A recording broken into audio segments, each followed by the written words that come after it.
Okay, I'm going to continue my reading, and what I'm doing in this series is I am reading through the entire standard works of the Church of Jesus Christ of Latter-day Saints. This consists of the Bible, the Book of Mormon, the Doctrine and Covenants, and the Pearl of Great Price. I am reading in a chronological order according to events, not according to publication or volume, so I will be skipping around just a little bit. Right now, I am still in Exodus. I am reading in chapter 12. And in my last video, I read the first part of the chapter, so I will be picking up where I left off. We are in verse 29. This first half of this chapter was an explanation and commandment for the Passover feast and the Feast of Unleavened Bread in preparation for God destroying the firstborn in Egypt. So we will now pick that up right here, verse 29. Here we go. And it came to pass that at midnight the Lord smote all the firstborn in the land of Egypt, from the firstborn of Pharaoh that sat on his throne, unto the firstborn of the captive that was in the dungeon, and all the firstborn of cattle. And Pharaoh rose up in the night, he and all his servants and all the Egyptians, and there was a great cry in Egypt, for there was not a house where there was not one dead. So there you go.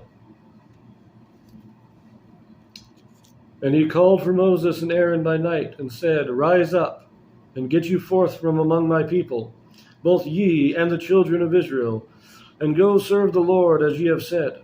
Also take your flocks and your herds as ye have said, and be gone, and bless me also. And the Egyptians were urgent upon the people, that they might send them out of the land in haste, for they said, We be all dead men. And the people took their dough before it was leavened, their kneading troughs being bound up in their clothes upon their shoulders. And the children of Israel did according to the word of Moses. And they borrowed of the Egyptians jewels of silver and jewels of gold and raiment. And the Lord gave the people favor in the sight of the Egyptians, so that they lent unto them such things as they required, and they spoiled the Egyptians. Now again, this lending and borrowing, this is not with the expectation of it being returned. They are asking basically for payment for the last 150 years of service. And the Egyptians, whether it is through actual sympathy or just fear of what's going to happen next, are giving it to them. And this isn't a prepare. They don't have time to prepare. They're being shoved out. The Egyptians are coming to them and pushing them out. And you'll note, just want to make sure, Moses said that he would never see the face of Pharaoh again.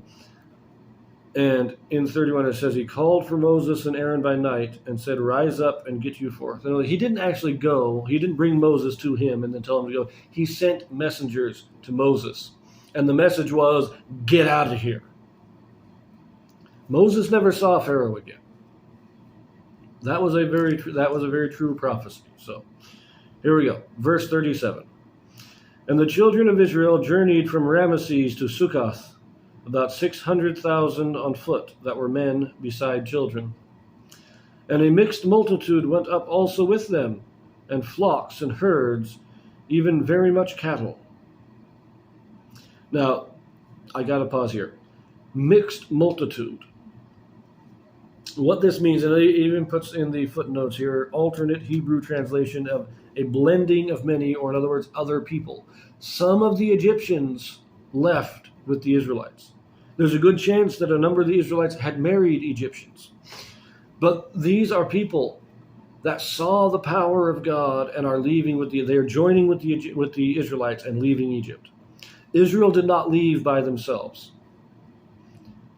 Remember, Jacob came down. He had 70 people that were the direct descendants of Jacob. But he came down with most likely several hundred. He was a great people. He had a large household. Now, the Israelites are coming out. How many of these Israelites are direct descendants of Jacob? Not that many. Probably 100 or 2. And that's it. But there are thousands coming out. Because if he brought in 500, and it's been 200 years since they came in, we're talking 4 generations. That's easily 7, 8, 9, 10,000 people just from coming in. And now they're bringing all these Egyptians out with them. Now, it does say 600,000. I will make a separate video on that, or I think I have an old one that I made that I will link to. Either make a new one or link to the old one. We'll see if I can find the old one. But these weren't just the Israelites coming out. There were many people who were not directly descended from Jacob. Many people who weren't directly descended from Jacob came into Egypt because he brought all of his servants, all of his household. But those leaving are those descended from Jacob, as well as those descended from his servants, as well as many others. As it says, a mixed multitude. Verse 39. And they baked unleavened cakes of the dough which they brought forth out of Egypt, for it was not leavened, because they were thrust out of Egypt and could not tarry, neither had they prepared for themselves any victuals. And the term victuals, this means provisions. So the bread, again, as I mentioned in a previous video, the leaven is what causes it to rise.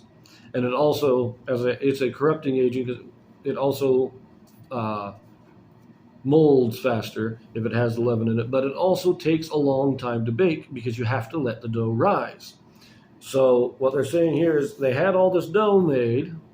Now they're being thrust out. They have barely enough time to cook the unleavened dough before they leave. This is the provisions they're taking with them, but that's all they're taking with them. They don't have any other food that they're taking. Verse 40. Now the sojourning of the children of Israel who dwelt in Egypt was 430 years. And it came to pass at the end of the 430 years, even the selfsame day it came to pass that all the hosts of the Lord went out from the land of Egypt. It is a night to be much observed unto the Lord for bringing them out of the land of Egypt. This is that night of the Lord to be observed of all the children of Israel in their generations. Okay. As I mentioned in a previous video, they weren't in Egypt for 430 years. The timeline simply does not work for that. But they were sojourners for 430 years, meaning from the time of Abraham to the time of Moses, they did not really have a permanent home. They were nomads. They traveled around. Jacob tried to get a permanent home, as we saw previously, but he was still a sojourner. For most of his life, he traveled around like Isaac. He tried to get a permanent settlement, and then the famine hit, and they had to go down to Egypt. So they were sojourners in a strange land for 430 years. But they were only in Egypt for about half that time. Verse 43. And the Lord said unto Moses and Aaron, This is the ordinance of the Passover. There shall no stranger eat thereof. But every man's servant that is bought for money, when thou hast circumcised him, then shall he eat thereof. A foreigner and an hired servant shall not eat thereof. In one house shall it be eaten. Thou shalt not carry forth aught of the flesh abroad out of the house, neither shall ye break a bone thereof. All the congregation of Israel shall keep it. And when a stranger shall sojourn with thee, and will keep the Passover to the Lord, let all his males be circumcised, and then let him come near and keep it. And he shall be as one that is born in the land. For no uncircumcised person shall eat thereof. One law shall be to him that is homeborn, and unto the stranger that sojourneth among you. Thus did all the children of Israel, as the Lord commanded Moses and Aaron, so did they. And it came to pass the selfsame day that the Lord did bring the children of Israel out of the land of Egypt by their armies. Now that's the end of the chapter. Let's just consider a couple of things here, real briefly. First, this is a further development of the Passover. So we have this, first, no bone can be broken, and you can't bring it out of the house. So one house, we sit down, we eat the Passover lamb. If there's anything left, we can't share it with the neighbor. We have to destroy it. We don't take it out and say, hey, I got some left. Does anybody want? No. This is our lamb, our house. We eat it, or it is destroyed. We do not spread it around. I think that is significant in the fact that the Passover lamb is a symbol or allegory type thing for Christ and his sacrifice. And that we can't share the forgiveness that Christ can forgive us, but if he does, we can't then go and share that with other people. We can't share our own faith. We can't give that to others. They have to have their own. They have to seek their own forgiveness. Just as they could not share the lamb of the Passover. Now, also, not breaking bones, that was also very significant because Christ on the cross, when he went through the atonement, he never broke a bone. That was a very significant thing. And we'll talk more about that at the time that we get to the New Testament. But the fact that they didn't break the bones of the Passover lamb is in itself part of the symbolism that is pointing them to Christ. The other thing is, you will note, you cannot eat the Passover unless you are circumcised. And this was basically, you had to convert to the Israelite faith. But once you were converted, once you had become circumcised, you were counted as an Israelite. It says there, and he shall be as one that is born in the land. He shall, once you circumcise, once you convert, there is no difference. Israel was the chosen family. They had the birthright. It came from Abraham, Isaac, Jacob, Joseph, Ephraim. There's the birthright. Through that priesthood that came through the line of Abraham, all the world would be blessed. But once they received that blessing, once they entered into the covenant of Abraham, which they did through circumcision and baptism, they were equal to all Israel. There was nothing that made Israel special or better or more chosen than those who converted to the Lord. Those who truly had the faith and became part of that covenant. Didn't matter where they were born. Once they had accepted that covenant, they were equal to the Israelites. And that is also it's a very profound thing, especially at this time period where it would have been very common for any stranger to move into the land would have been considered a kind of second-class citizen in that land. Remember the story of Lot at Sodom, when he pleads with them not to be too evil. Their response is, he is a stranger that we took in, and yet he is trying to judge us. You see this. In Israel, once you accepted the covenant, you were in fully, completely, equally to the Israelites.